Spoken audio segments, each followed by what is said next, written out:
দেখবেন কিছু লোক আছে, এরা বাহাদুর হইল আমার রিক্সা চালক ভাইয়ের জন্য।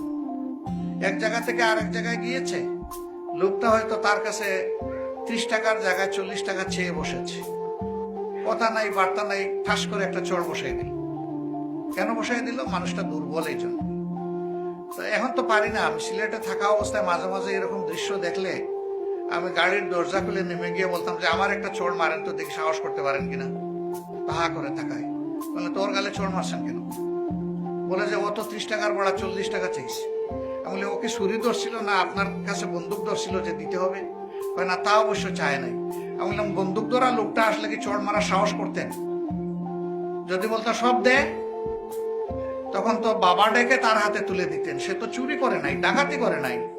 আপনি বসে আছেন আরামে সিটের মধ্যে, আর তার সমস্ত শক্তি উজাড় করে আপনাকে সে টানতেছে, এরপরে আপনি তার গালে চোর বসিয়ে দিলেন। আমাদের সমাজে দুর্বলকে শাসাইতে সবাই আরাম পায়।